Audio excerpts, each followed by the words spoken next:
Guys આજે અમે જ્યાં હું નોકરી કરું છું ત્યાં હળદર વાવી રહ્યા. તો તમે જો હળદર વાવવા માટે પહેલાં આવી રીતે પાળા કરવા પડે, પછી ખાતર નાખવું પડે. આ જો આ બધું હળદર વાવેલી છે આ બધામાં. અને ગાઈસ આ જે હળદર વાવવા માટે પહેલાં પાળા કરવા પડે છે, પાળા કરીને ખાતર નાખવું પડે ને પછી એને આ બિયારણ માટે બનાવવામાં આવે છે. એટલે જો કઈ રીતે વાવવામાં આવે તો જો આ આટલી દૂરાઈ રાખવી પડે. ના ભાઈ વાવે છે કઈ રીતે વાવાય જુઓ તમે. આ જો આટલો ગાળો રાખવો પડે ગાઈસ. પેલા સાહેબ ઊભા છે, બધા વાવી રહ્યા છે.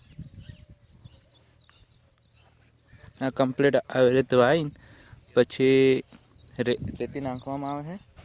એટલે અંદર નેચી કરવી પડે, અંદર ફીટ લગાવવી પડે. થોડું અંદર લગાવીને પછી ઉપર રેતી નાખવામાં આવે ને પછી છૂટું પાણી આપવામાં આવશે. ને પછી થોડા દિવસ પછી ફુવારામાં પણ ચાલુ કરવું પડશે. તો જુઓ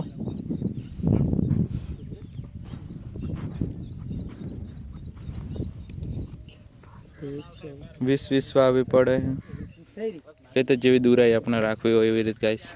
ના આમ બિયારણ માટે બનાવવામાં આવે છે એટલા માટે. પછી વધારાને જે હોય એમાં પાવડર બનાવીને વેચી નાખવાનું હોય બધું. ના આવી રીતે વાવેતર કરવું ને 8 મહિને લગભગ 8 મહિના થાય અને બનતો તૈયાર થતા છોડને. તો જો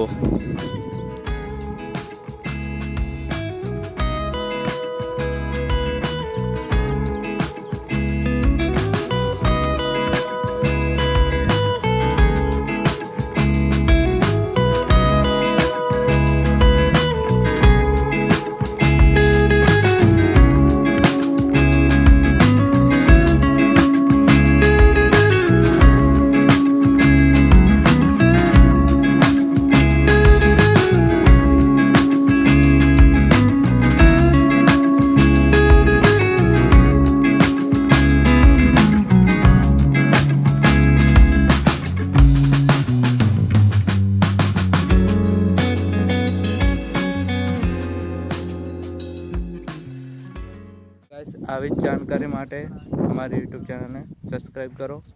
તો મળીએ હવે બીજા વિડીયોમાં. જય હિન્દ, જય માતાજી.